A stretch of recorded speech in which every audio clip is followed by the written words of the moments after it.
Herkese merhaba, ben Valentina. Bu benim dikiş vlogum. Hoş geldiniz.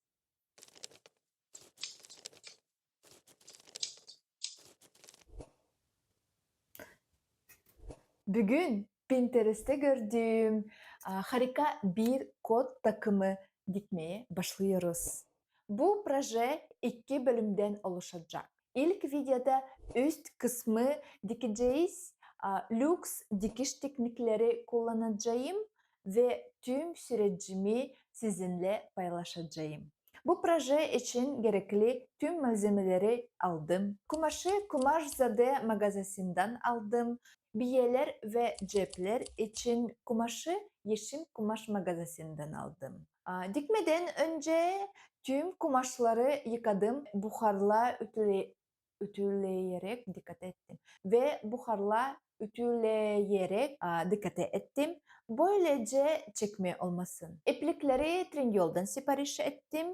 İğneyi ve fermuarı Terziye Dair mağazasından aldım. Linkler açıklamada. Şimdiden abone olmayı, beğenmeyi ve bildirimleri açmayı unutmayın. Böylece ikinci bölümü kot pantolon dikimi kaçırmazsınız. Bakalım şık bir görünüm elde edebilecek miyim? Hadi birlikte görelim. Moda okuduğum zamandan beri bu şekilde makyaj hazırlamayı çok seviyorum. Ön parçada göğüs pensini göğüs ucuna taşıyorum. Bel pensinden bütün parça olarak bir kapak oluşturuyorum.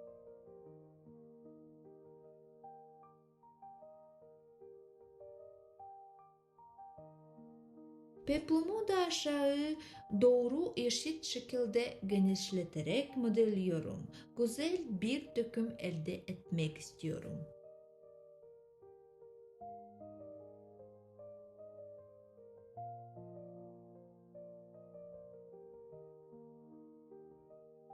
Arka parçada önce rölyef dikişi çiziyorum.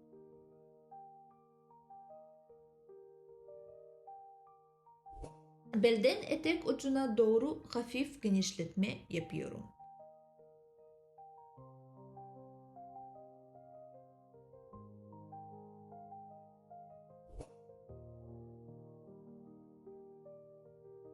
Bu parçalar bütün olarak kesilecek.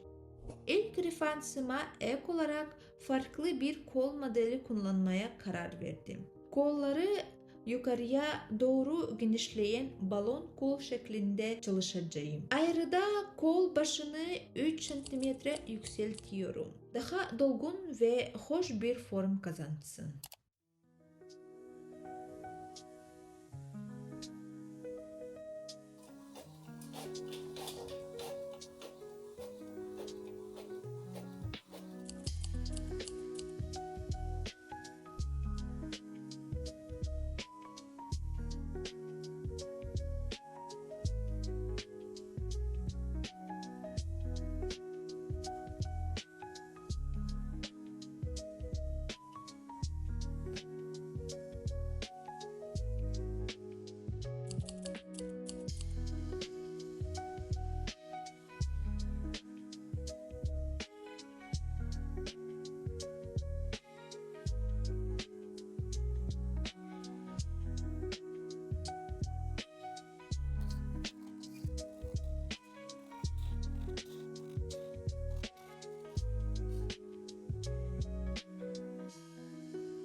İlk olarak göğüs ve bel penslerini dikiyorum.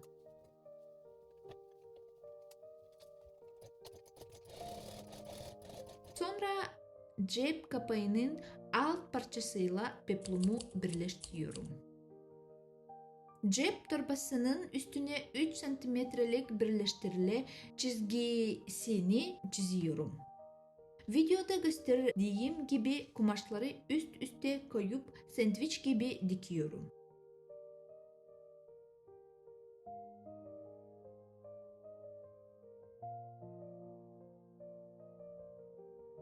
Sonra bu parçayı yani cep kapağı artı peplumu ön parçaya iç taraftan dikiyorum.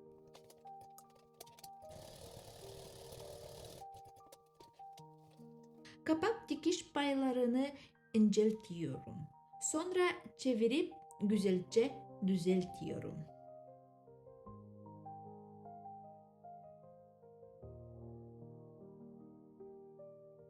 Tam bu noktada fark ettim ki kumaşı ters yerleştirmişim. Hepsini söküp baştan yapmak zorunda kaldım. Desenin cep iç kısmında olması gerekiyormuş.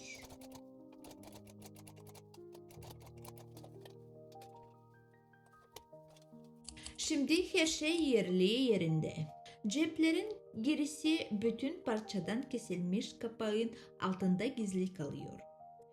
Giriş kenarlarını cep torbasıyla kapatıyorum.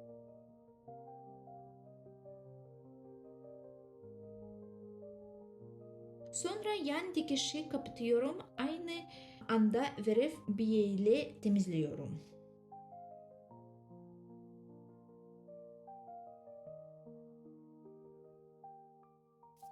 Açıkçası bu cepleri nasıl dikeceğimi uzun süre düşündüm.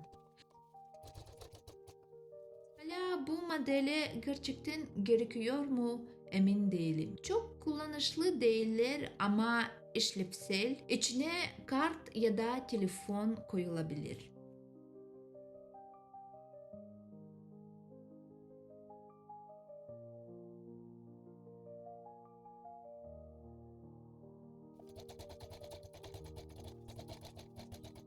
Dikiş paylarını kesip ütülüyorum. Biyeyle düzgünce kapatıyorum.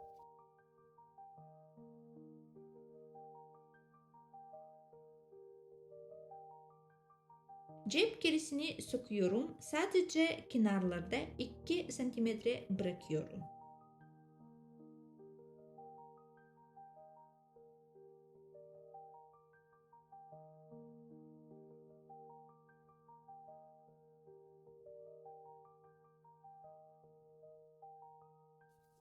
Cep torbasını çift dikişle dikiyorum. Buna Fransız dikişi deniyor. İlk önce 0,5 cm'den ters yüzünden dikiyorum. Sonra kenarı kesip çeviriyorum. Ve dış yüzünden tekrar tüm çevresine dikiş geçiyorum.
Şimdi jean dikişi yapacağım. Hem şalam hem de estetik duruyor. Ön parçanın iki yarısını yüzüne gelecek şekilde 1,5 cm dikiş payı bırakarak dikiyorum. Sonra dikiş payının birini 0,5 cm'ye kadar kesiyorum. Diğer dikiş payını onun üstüne katlayıp ön üstten kenardan 1 milimetre mesafede dikiş geçiyorum. Bu şekilde hem dayanıklı hem de güzel bir görünüm elde ediyorum. Tam kot tarzı.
Her şey hazır. Kot takımın üst kısmını diktim ve bitti. Sizce nasıl olmuş? Beğendiniz mi? Yorumlara mutlaka yazın. Şimdi gelelim en çok merak edilen kısmı. Bu üstü dikmek bana ne kadar mal oldu. Mağazada bu modelin fiyatı tam $190, yani yaklaşık 7200 TL. Peki ben neler aldım ve ne kadar harcadım? Hadi birlikte bakalım. Kot kumaş 1,5 metre 600 TL. Cep ve biye için kumaş 0,7 metre 140 TL. İplikleri 2 tane 300 TL. Kot kumaş için iğneler 505 TL. Fermuar 80 cm 46 TL. 1 metre Amerikan bezi prova için 80 TL. Kargo 150 TL. Kalıbı ben çıkardım. Onun değeri zaten paha biçilemez. Dikmek yaklaşık 10 gün sürdü. 3 günü prova ve düzeltmelere, 3 gününü de cepleri nasıl yapayım diye düşünerek geçirdim. Eğer dikiş makineniz ve temel malzemeler zaten varsa toplam maliyet 1370 TL. Yani bu parçayı kendim dikerek 5829 TL kar ettim. Siz ne düşünüyorsunuz? Böyle dikmek mi daha mantıklı yoksa hazır almak mı? Yorumlarda buluşalım. Kanalıma abone olmayı, videoyu beğenmeyi ve yorum bırakmayı unutmayın. Bir sonraki videoda kot pantolon dikimini paylaşacağım. Şimdi ise yeni diktiğim üstümle yaptığım minik bir yürüyüş klibi geliyor. Görüşmek üzere. Bye bye.